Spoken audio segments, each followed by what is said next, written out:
Baik, puji Tuhan, saudari, malam ini kita akan membahas kehidupan beribadah. Khususnya kita akan melihat, saya ambil dari kitab Amsal. Saudari, apa yang dimaksud dengan ibadah? Kata ibadah adalah satu kata yang sering kita pakai, ya, apalagi saudari adalah orang yang mencari kebenaran, mencari Tuhan, takut akan Tuhan, maka kata ibadah itu sering kita pakai. Ya, lebih-lebih kita di masyarakat di Indonesia, kita juga sangat sering menggunakan kata ibadah. Ya, ambil contoh misalnya, tiba-tiba sekarang ada yang menelepon Anda. Anda mungkin akan berkata, mohon maaf, saya sedang ibadah, betul nggak, saudari? Maka sebenarnya kata ibadah adalah satu kata yang umum yang kita pakai sehari-hari. Tetapi yang mau kita bahas, ya, saya mau ajak saudari melihat, ya, mempertimbangkan ulang. Apakah yang dimaksud dengan ibadah menurut Wahyu dalam Alkitab? Ya. Saya mulai dulu dengan pemahaman umum. Ya. Apakah kehidupan beribadah? Ada orang berkata, orang ini suka beribadah. Ini adalah orang yang, dia selalu punya waktu-waktu ibadah. Sehingga seringkali itu adalah berkesan kepada orang yang beragama. Maka ada istilah waktu ibadah. Artinya, kalau kita berkata waktu ibadah, berarti ada waktu tidak ibadah. Ada waktu ibadah, ada waktu tidak ibadah. Tetapi saya ingin memberitahukan kepada saudara-saudari sekalian, bahwa kehidupan beribadah bukanlah kehidupan beragama. Kehidupan beribadah juga bukan kehidupan yang secara luaran saleh. Oh, saya hidupnya kudus, saya hidupnya suci, saya sangat menjaga segala moralitas tidak saya langgar, saya junjung tinggi, saya kelihatan saleh. Tetapi Alkitab, saya beritahu kepada saudara, bukan kehidupan secara luaran saleh. Bahkan, saudari, kehidupan beribadah bukanlah kehidupan yang menempuh kehidupan rohani seperti membaca Alkitab, berdoa, bersekutu dengan Allah. Nah, saya yakin, saudari, Anda waktu membaca statement yang ketiga ini, Anda mungkin berkata, lalu apa itu ibadah? Apa yang dimaksud dengan ibadah? Kalau ibadah bukan beragama, kalau ibadah bukan kesalehan, kalau ibadah bahkan bukan kehidupan rohani, lalu ibadah itu apa?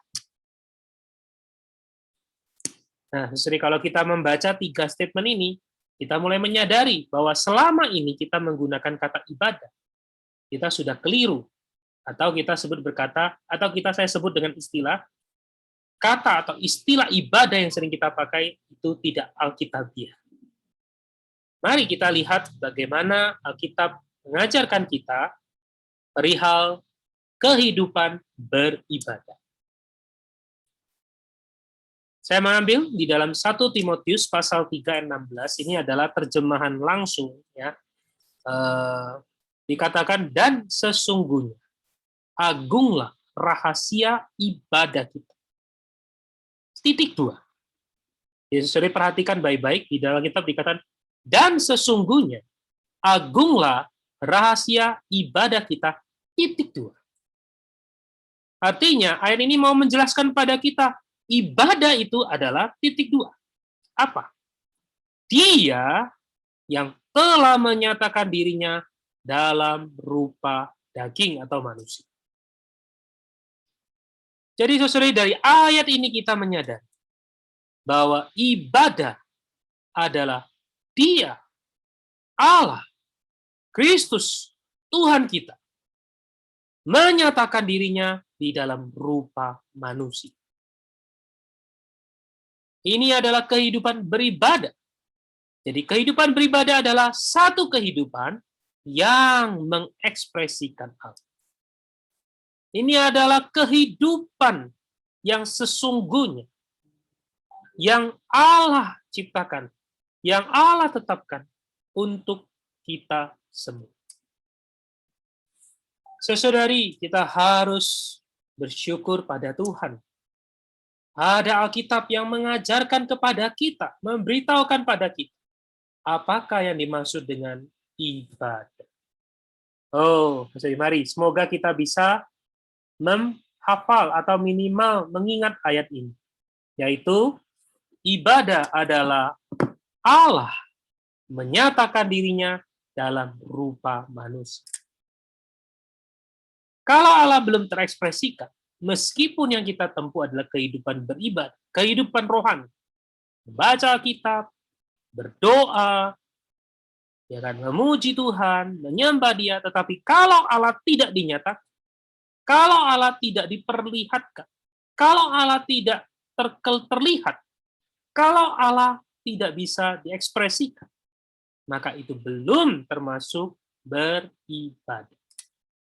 Nah, karena itu saudari, di dalam Alkitab, ketika bicara kata ibadah, memang artinya sangat beraneka ragam. Saya ambil contoh, di dalam Mazmur pasal 100 ayat 2. Di sana dikatakan, beribadahlah kepada Tuhan. Di dalam Alkitab bahasa Inggrisnya dikatakan, serve your God. Atau serve the Lord. Melayani. Lalu di dalam Timotius juga dikatakan, latihan ibadah adalah latihan rohani. Melatih roh kita. Nanti kita akan lihat perkara. Semuanya ini adalah sebenarnya mengacu kepada Kristus, Allah menyatakan dirinya dalam rupa manusia. Maka ayat ini harus di-highlight, saudari. Kalau Anda punya Alkitab, Anda highlight baik-baik. Bahwa ini adalah definisi dari ibadah. Jadi artinya, saudara-saudari, kalau kita berkata rahasia ibadah adalah Allah menyatakan dirinya dalam manusia, berarti sebenarnya tidak ada namanya waktu ibadah. Kalau waktu ibadah berarti ada waktunya Allah menyatakan diri dalam rupa manusia. Ada waktunya tidak. Contoh yang paling jelas kita lihat di atas diri Tuhan Yesus. Oh, dia adalah Allah menjadi manusia. Dialah gambaran, contoh, teladan, di mana Allah menyatakan dirinya dalam rupa manusia. Kalau sesuai ingat, di dalam Yohanes pasal 1 ayat 1 dikatakan, pada mulanya adalah firman. Firman itu bersama-sama dengan Allah, dan firman itu adalah Allah. Lalu ayat 14 dikatakan, firman yang adalah Allah di dalam ayat 1 ini, telah menjadi manusia. Inilah ibadah, saudara. Jadi seharusnya tidak ada kata namanya waktu ibadah. Ibadah adalah sepanjang waktu Allah menyatakan dirinya dalam rupa manusia. Allah diekspresikan. Ibadah adalah Allah yang hidup sebagai hayat diekspresikan di dalam hidup. Sama seperti hari ini saya punya tiga anak, saudara. Ada orang yang berkata, anak saya yang ketiga mirip saya. Ada yang berkata, anak yang kedua mirip saya. Ada yang berkata, anak saya yang pertama mirip istri saya. Dia menyatakan bentuk istri saya. Maka tidak ada namanya waktu menyatakan mirip istri saya, waktu yang lain mirip saya. Tidak ada. Apa adanya dia, susunan dia, gambaran dia adalah menampilkan orang tuanya. Saudara-saudari, kehidupan beribadah adalah Allah menyatakan dirinya dalam rupa manusia. Ya, semoga melalui sedikit firman Tuhan ini mencelikkan mata, menyingkapkan pada kita. Inilah saudari makna hidup kita yang sejati, yaitu Allah menyatakan dirinya dalam rupa manusia. Saudari tentu ingat, saya pernah kasih ilustrasi sarung tangan. Sarung tangan adalah harusnya diisi tangan untuk menyatakan, ketika tangan menyatakan dirinya dalam rupa sarung tangan. Nah, hari ini kita manusia juga sama, saudara. Kita adalah wadahnya Allah. kita adalah bejana Allah.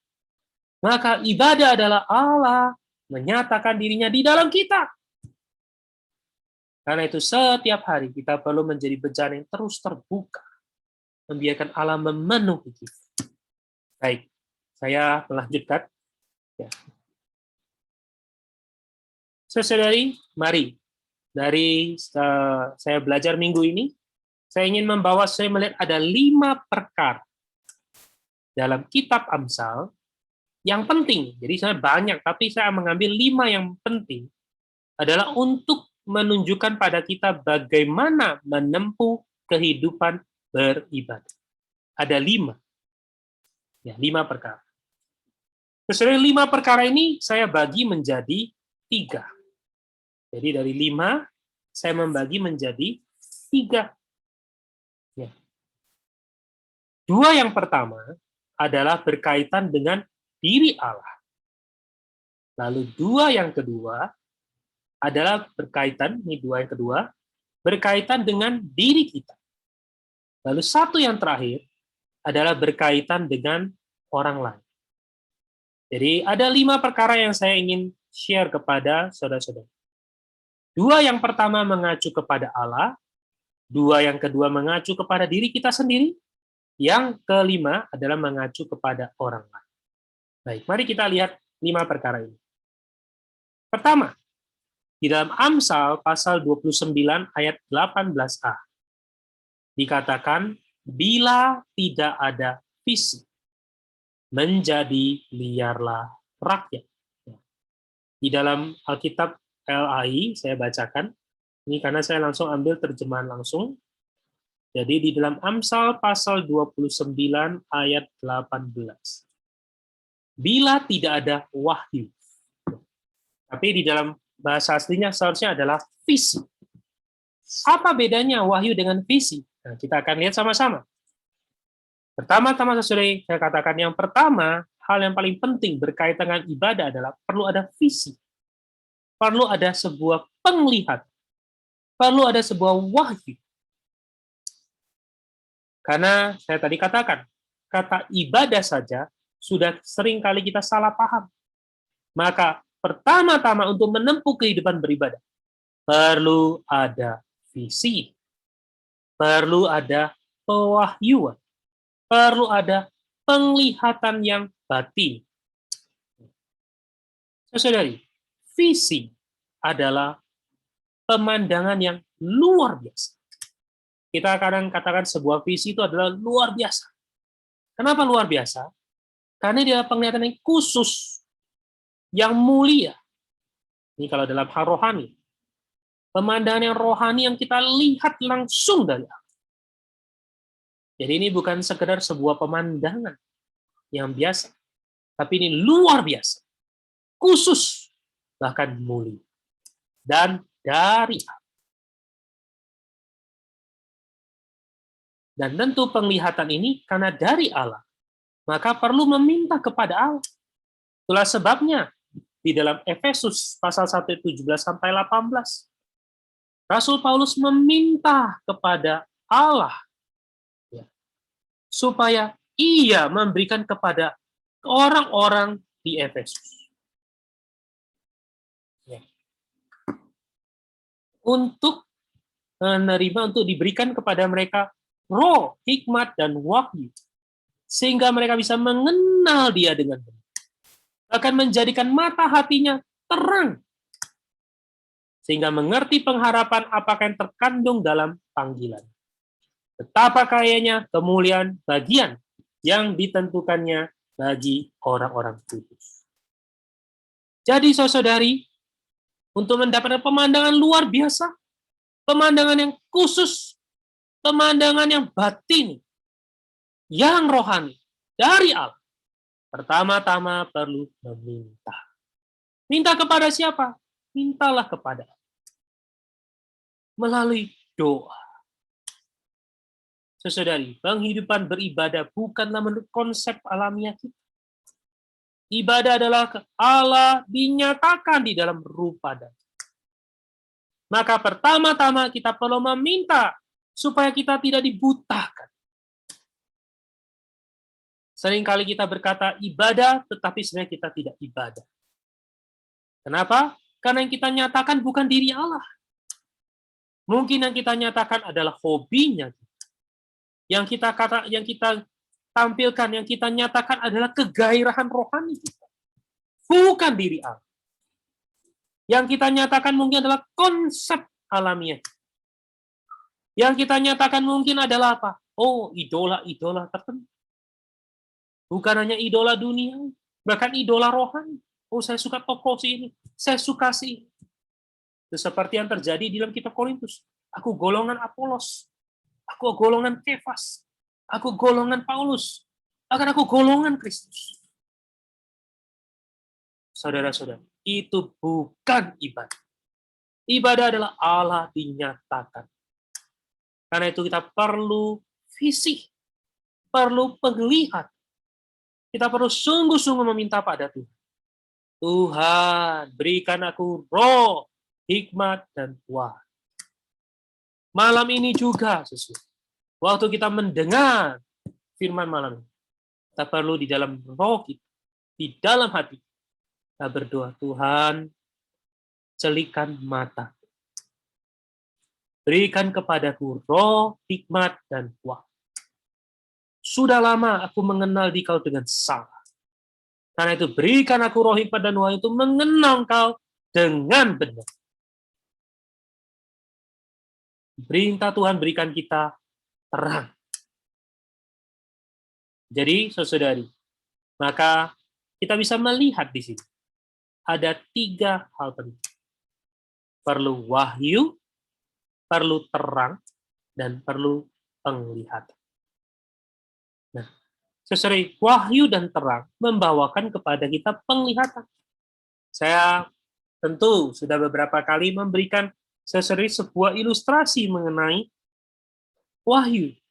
Wahyu adalah penyingkapan. Penyingkapan.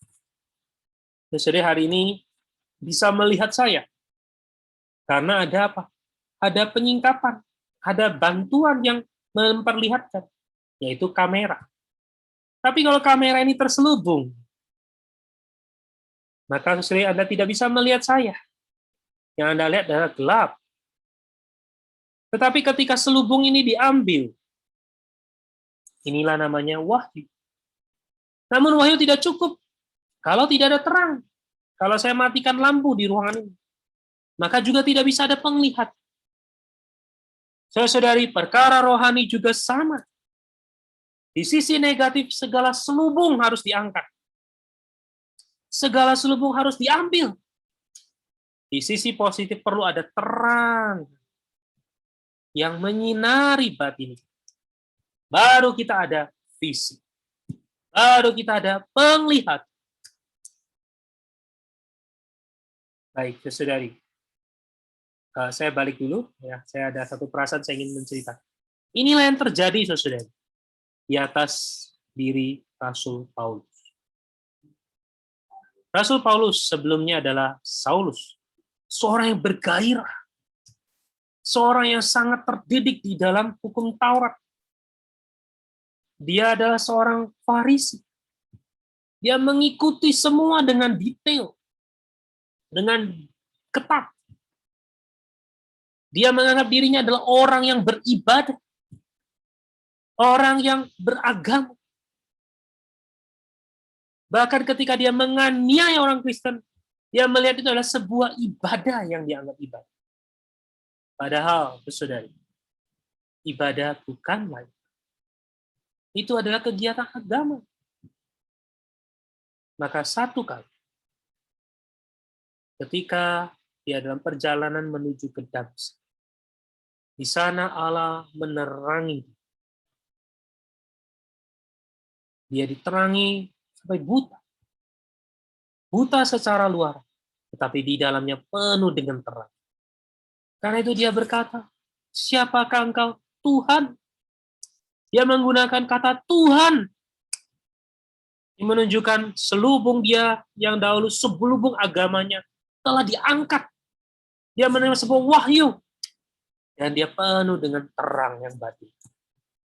Sehingga dia melihat Dia melihat dengan jelas. Dia berkata, siapakah engkau? Tuhan. Lalu Tuhan berkata, akulah Yesus yang kau aniaya. Sesering satu kali, ya, ketika di masa akhir dari pelayanannya, dia harus menghadap kepada Raja Agripa. Rasul Paulus berkata, terhadap penglihatan yang dari surga, tidak pernah aku tidak. Kapan penglihatan itu? Sejak perjalanan waktu dia ke Damaskus. Titik itu mengubah hidup. Dulu dia adalah orang yang bergairah, beragama. Tetapi titik itu Tuhan mewahyukan pada dia. Tuhan menerangi dia. Tuhan memberikan dia penglihatan. Titik itulah dia mulai menempuh kehidupan beribadah. Karena dia ada wahyu, dia ada terang, dia ada penglihatan yang jelas. Mengubah seluruh hidupnya. 180 derajat berubah. Inilah visi. Jadi saudari, visi yang surgawi ini memerintahkan kita, membatasi kita, mengendalikan kita, mengarahkan kita, memelihara kita, merevolusi kita, menjaga kita dalam kesanan sejati, memberi kita keberanian untuk maju. Saudari, inilah ibadah. Kalau tidak ada visi, liarlah. Liarlah. Kitab Amsal berkata, tidak ada visi, tidak ada penglihatan, liarlah rakyat. Kenapa? Karena tidak ada visi yang memerintah. Tidak ada yang membatasi. Tidak ada yang mengendalikan kita. Tidak ada yang mengarahkan kita. Tidak ada yang memelihara kita. Tidak ada yang merevolusi kita. Tidak ada yang menjaga kita. Bahkan kita tidak ada keberanian untuk maju. Saudari, hari ini, kalau Tuhan menerangi kita, visi ini makin jelas pada kita. Oh, kita akan menjadi orang yang sangat kuat.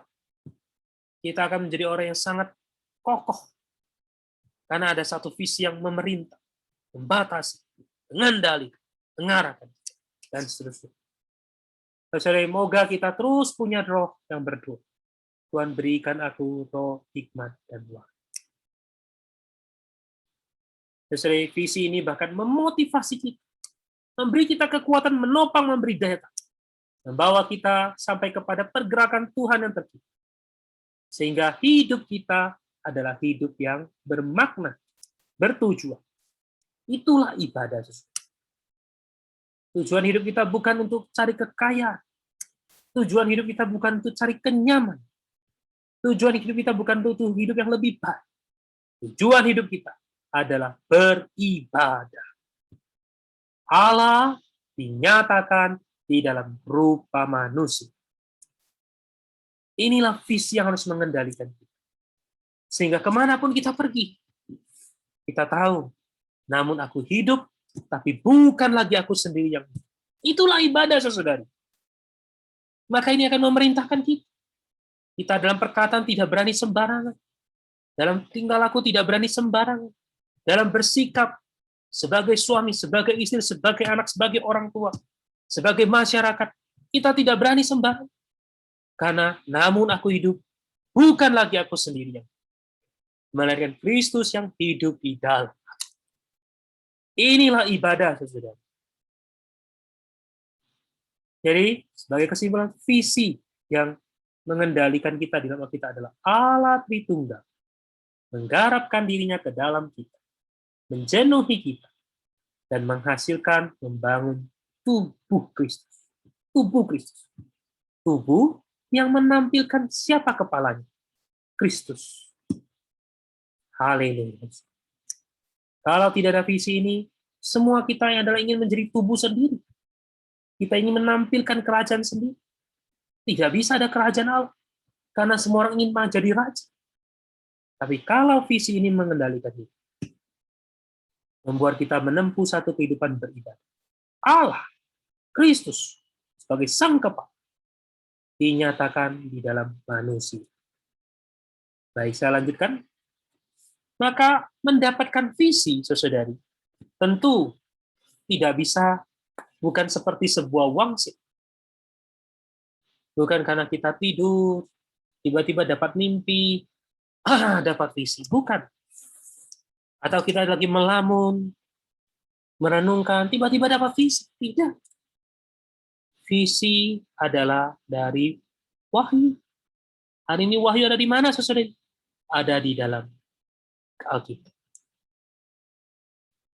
Di dalam firman Tuhan. Firman mula pelita bagi kita. Di dalam firman ada terang. Karena itu, saudari, untuk mendapatkan visi, maka yang kedua yang kita perlu lakukan menurut kitab Amsal, belilah kebenaran dan jangan menjual. Saya menyukai kata belilah. Beli artinya ada harga yang dibayar. Ada konsekuensinya. Kebenaran itu tidak gratis. Kebenaran itu perlu bayar harga. Belilah kebenaran. Tentu kebenaran di sini bukan sebuah doktrin yang sekedar kita dengan konsep alamnya kita mempelajari menjadi sebuah teori, menjadi sebuah teologi. Oh, mempelajari Kristus, Kristologi. Tidak. Membeli kebenaran di sini adalah membeli realitas. Kebenaran sesungguhnya di dalam Alkitab bukan mengacu kepada sebuah kebenaran yang truth, hanya luar. Tapi kebenarannya adalah mengacu pada realitas. Ini bukan doktrin, bukan ajaran, tetapi realitas ilahi. Ini adalah yang hidup, saudara. Kebenaran itu hidup. Kebenaran itu dinyatakan. Mari saya bacakan satu ayat. Ya. Sebenarnya saya tadi sudah baca, saya ingin lanjutkan saja. Di dalam Yohanes 1 ayat 14. Ya. Di sana dikatakan, firman itu telah menjadi manusia dan diam di antara kita. Dan kita telah melihat kemuliaannya, yaitu kemuliaan yang diberikan kepadanya. Sebagai anak tunggal Bapa, penuh kasih karunia dan kebenaran. Jadi, kemuliaan yang diberikan pada kita telah melihat kemuliaannya. Kemuliaan ini adalah apa? Kemuliaan anak tunggal Bapa yang penuh kasih karunia dan kebenaran. Jadi kebenaran, saudari, bukanlah sebuah benda. Kebenaran adalah realitas ilahi. Kebenaran adalah diri Allah, dialah Allah yang benar. Kebenaran, realitas ilahi adalah Kristus. Adalah roh itu, karena dia adalah roh kebenaran. Dan adalah firman Allah, karena firman Allah adalah firman kebenaran. Sesuai belilah kebenaran. Perlu bayar harga. Jangankan bayar harga yang sejati. Kadang saya berkata, di tengah-tengah kita orang Kristen, harga yang murah saja kita kadang susah bayar. Kita boleh tanya pada diri kita sendiri. Jangankan membeli realitas, membaca kebenaran saja, membaca Alkitab saja kita nggak setia. Oh, apakah kita setia beri setia baca Alkitab? Kadang saya tanya kepada orang Kristen, kamu punya Alkitab? Nggak punya. Kau nggak punya, belum beli. Saudari, jangankan beli kebenaran, beli Alkitab saja. Apalagi membaca Alkitab. Apalagi kita mengalami kebenaran. Membayar harga, menggali kebenaran. Perlu bayar harga. Kebenaran tidak ada yang gratis. Keselamatan yang Allah berikan gratis. Cuma-cuma, bukan karena harganya murah. Karena memang kita nggak bisa bayar. Maka Allah melalui putranya menyediakan, menggenapkan, merampungkan penebusan untuk kita. Tetapi kebenaran Allah berikan pada kita kalau kita bayar. Belilah kebenaran. Belilah. Baca Alkitab baik-baik. Baca buku rohani. Ya, terhadap firman Tuhan serius. Hari ini, saudari, ibadah online. Tapi saya mau cek, apakah kita waktu ibadah kita membeli kebenaran atau tidak. Sangat bergantung pada sikap kita terhadap ibadah. Terhadap ibadah online ini. Ya, saya pakai kata ibadah ya. Saya nggak boleh pakai kata ibadah. Kebaktian atau sidang online, meeting online. Sikap kita menunjukkan kita beli kebenaran atau tidak. Ada orang mungkin sambil meeting online, ya kan, tidur-tiduran. Apakah itu membeli kebenaran? Semoga firman Tuhan mencelikan pada kita, supaya kita tidak meremehkan kebenaran. Belilah kebenaran. Saudari, dalam 3 Yohanes pasal 4 dikatakan, bagiku tidak ada sukacita yang lebih besar daripada mendengar bahwa anak-anakku hidup dalam kebenaran. Betul, saudara. Yang paling mustika adalah hidup dalam kebenaran. Kita yang jadi orang tua, kita tahu, tidak ada yang lebih sukacita. Yang lebih besar daripada mendengar anak-anak kita hidup dalam kebenaran, hidup dalam realitas rohani, hidup di dalam Allah, hidup di dalam Kristus, hidup oleh roh, itu lebih sukacita. Lebih sukacita daripada anak kita kaya raya. Karena justru kekayaan bisa membawakan godaan. Kekayaan bisa membawakan ujian, cobaan. Tapi hidup dalam kebenaran membawa mereka kepada ibadah. Saya lanjutkan karena waktu ya. Karena itu saudari, jangan menjual kebenaran. Apa itu menjual kebenaran? Memandang murah kebenaran. Roma 1:18 memberikan peringatan pada kita, sebab murka Allah dinyatakan dari surga atas segala kefasikan dan kelaliman manusia yang menindas kebenaran dengan kelaliman. Murka Allah. Kita harus beli kebenaran, bayar harga sungguh-sungguh. Carilah Tuhan. Setiap pagi datanglah pada firman. Baca Alkitab baik-baik. Baca dengan sungguh-sungguh. Baca dengan roh yang berdoa. Dapatkan kebenaran. Minta Tuhan bawa kita pada pengalaman. Membawa kita pada realitas dari firman. Maka sudah. Apa itu realitas? Yaitu tatkala kita membaca firman. Firman ini menjadi terang. Firman ini menjadi wahyu. Firman ini menjadi penglihatan yang mengendalikan kita. Firman ini hidup berbicara pada kita. Kadang pembicaranya menguatkan kita. Kadang pembicaranya, terangnya menyoroti kita sampai rebah. Sampai kita bertobat. Sampai kita menangis. Kadang terangnya, mengekspos kebobrokan kita. Menanggulangi diri kita yang alami. Menanggulangi kita yang daging. Kadang terangnya membawa kita makin ke atas. Membawa kita melihat Tuhan begitu mustika. Kita makin mengasihi. Karena itu perlu beli kebenaran. Saudari, membaca Alkitab, hasilnya bisa beda-beda. Tergantung kita mau membeli kebenaran atau tidak. Bagi Martin Luther, Alkitab mustika. Bagi kita, belum tentu demikian. Moga kita tidak memandang murah kebenaran. Baik, kebenaran itu mutlak, saudara. Tidak bisa ditawar. Kebenaran itu adalah kebenaran saat ini. Kebenaran yang ada pada kita, yang kita terima sekarang, yang kita miliki. Tidak bisa kebenaran orang lain jadi kebenaran kita. Kita sendiri harus berjadi lemah. Harus beli, bayar harga. Belilah kebenaran. Ngalaminlah kebenaran. Menjadi realitas bagi kita. Baik, saya lanjutkan. Maka, saudari, di sisi Allah perlu ada visi.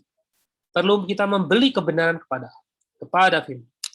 Di sisi kita perlu memakai roh kita dengan tepat. Kenapa? Karena roh manusia adalah pelita Tuhan yang menyelidiki seluruh lubuk hati kita. Tatkala kita melatih roh kita, tatkala kita menggunakan roh kita, maka ada pelita Tuhan. Ada terang. Sesuai baca Alkitab perlu menggunakan roh kita. Tidak cukup hanya menggunakan mata. Baca, selesai. Perlu menggunakan roh kita. Apa itu roh kita? Perlu menggunakan fungsi roh kita. Bersekutu dengan Tuhan. Waktu kita membaca, roh manusia. Kita berkata, Tuhan, terima kasih aku punya roh. Rohku adalah pelita Tuhan. Tuhan, terangi aku. Kita perlu membaca Alkitab dengan roh kita. Maka inilah yang dimaksud dengan latihan ibadah. Latihlah dirimu beribadah adalah latih roh kita. Saudari, di masa sekarang ini, banyak orang berkata sulit. Bagaimana bisa melatih roh? Godaan begitu banyak. Daya tarik dunia begitu menarik. Tapi saudari, ingat, roh kita adalah bagian yang terkuat, yang diciptakan untuk menampung dan mengekspresikan. Bahkan roh kita adalah roh yang telah berbau dengan roh Allah, yang adalah satu pelita, yang intensitasnya diperkuat 7 kali ganda. Hal ini dapat kita lihat di mana? Di dalam Wahyu pasal 4 ayat 5. Dari tata itu keluar kilat dan bunyi guru yang berderu. Dan 7 obor menyala-nyala di hadapan tata itu, itulah ketujuh roh. Saudara, di masa sekarang ini, roh Allah diperkuat intensitasnya 7 kali ganda. Asal kita melatih roh, asal kita berkontak pada Tuhan melalui roh itu, kita akan mengalami kekuatan. Haleluya. Karena waktu saya percepat. Saudari, ketika kita melatih roh kita berdoa dengan tepat, ada pelita yang bersinar. Oh, ketika berdoa, bersekutu dengan Tuhan. Oh, Tuhan menerangi, kita menanggulangi hati nurani kita. Maka makin berdoa, makin bersinar, makin berdoa, makin terang di dalam kita. Makin berdoa, makin nyata realitas, makin nyata kebenaran. Makin berdoa, makin melihat, makin mendapatkan visi.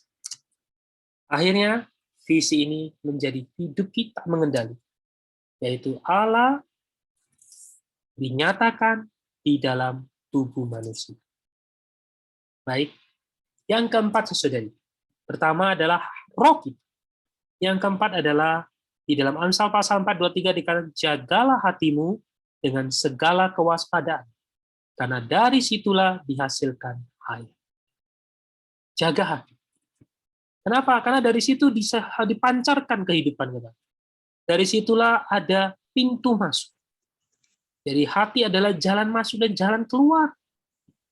Ya, hati kita ini sangat unik. Hati kita ini sangat penting. Hati kita ini bisa masuk apa saja, bisa keluar apa saja. Semoga hati kita tidak dimasuki oleh banyak yang lain. Tapi hati kita adalah jalan masuk kepada hal. Ya. Karena itu, saudari, maka untuk menjaga hati, maka kita perlu memperhatikan beberapa poin yang saya coba menuliskan. Pertama adalah kita perlu menjaga hati kita dari semua hal selain diri Allah. Banyak hal bisa menggantikan Allah. Ya, karena itu di dalam hukum Taurat dikatakan jangan ada Allah lain di hadapan. Hari ini Allah yang kita punya apa sesungguhnya? Di dalam bahasa Inggrisnya dikatakan Allah ini adalah idol. Apa idol kita? Mungkin saja idol berhala kita. Allah yang lain, hal yang lain itu adalah hobinya Anda, kesuksesan Anda, harta Anda, orang-orang yang Anda kasih. Bisa jadi adalah idolanya Anda. Hari ini banyak idol. Indonesian Idol, American Idol, semua idol. Tapi ketika hal itu semuanya itu menggantikan diri Allah, itu sudah menghambat, menutup hati kita dari Allah. Sehingga Allah tidak punya jalan untuk menyatakan dirinya di dalam kita. Karena itu perlu jaga hati kita. Jagalah hatimu. Amsal berkata. Lalu, karena hati kita adalah jalan keluar dan masuk. Hati kita tidak boleh acuh tak acuh. Nggak boleh sembarangan. Kenapa bisa memandang rendah kebenaran? Karena hati acuh tak acuh. Ya ada ya boleh, yang nggak ada ya boleh. Suam-suamku. Naik turun. Lagi senang, wah aku cinta padamu Tuhan.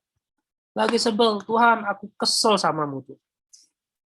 Kenapa ini terjadi pada hati yang suam-suam?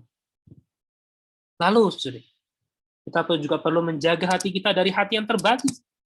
Karena itu Alkitab berkata, kasihilah Tuhan Allahmu dengan segenap hati. Tidak dikatakan kasihilah Tuhan Allahmu dengan separuh hatimu.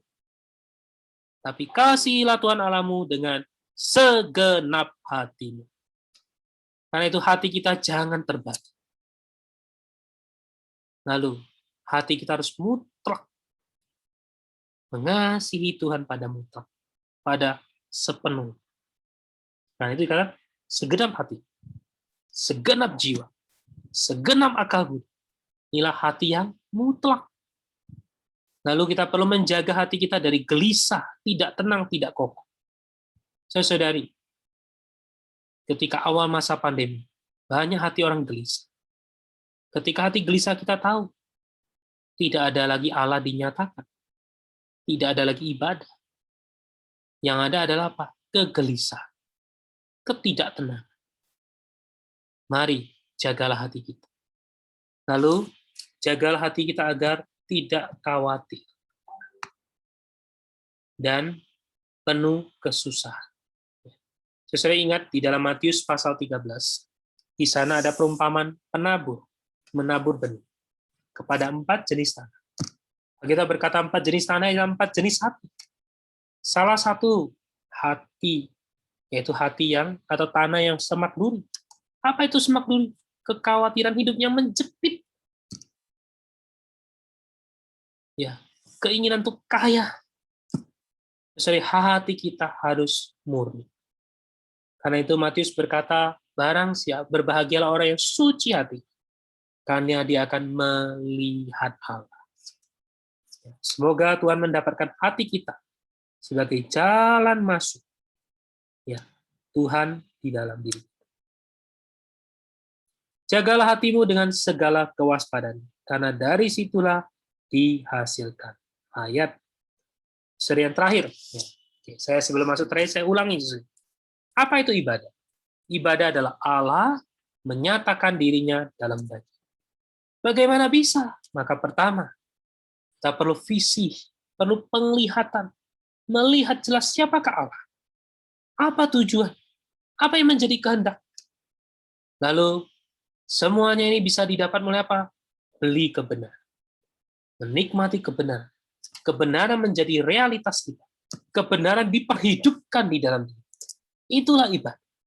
Nah, karena itu, saudari, di sisi kita perlu memakai organ yang tepat, yaitu perlu memakai roh kita, bagian terkuat kita, yang adalah pelita Tuhan, untuk membeli kebenaran.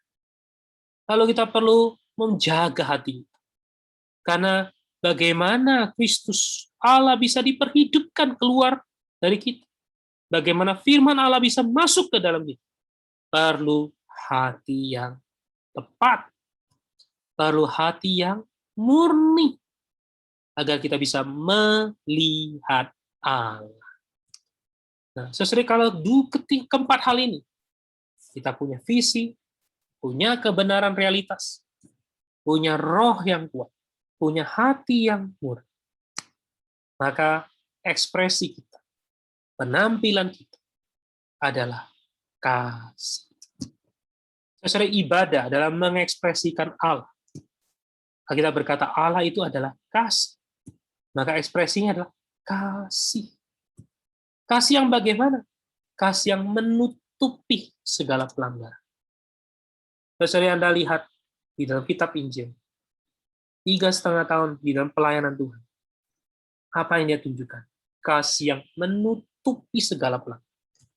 Sampai pada puncaknya, kasihnya menutupi seluruh dosa. Inilah ibadah. Baik, sesuai karena waktu, saya bacakan beberapa ayat. Amsal 17 ayat 9. Siapa yang menutupi pelanggaran, mengejar kasih. Tapi siapa yang membangkitkan perkara-perkara, menceraikan sahabat karib. Yakobus 5 ayat 20. Ketahuilah bahwa barang siapa membuat orang berdosa balik dari jalan yang sesat, dia akan menyelamatkan jiwa orang itu dari maut dan menutupi banyak dosa. Sesuai inilah yang diperlukan. Kasih. Inilah yang dimaksud dengan ekspresi ibadah. Kasih. Ketika tidak ada kasih, itu bukan ibadah. Baik, terakhir, 1 Korintus 3:17a, kasih menutupi segala sesuatu. 1 Petrus 4:8, kasihilah sungguh-sungguh seorang akan yang lain, sebab kasih menutupi banyak sekali dosa. Amin. Tuhan dan saudari, inilah hidup beribadah menurut kitab Amsal. Ya, ada 5 poin. Pertama adalah perlu ada visi. Kedua adalah kita perlu membeli kebenaran. Ini adalah di sisi Allah. Lalu di sisi kita perlu ada roh yang kuat, melatih roh kita. 3 adalah perlu menjaga hati kita. Maka hasilnya adalah sebuah ekspresi, yaitu kasih menutupi segala pelanggaran. Tuhan, ya saya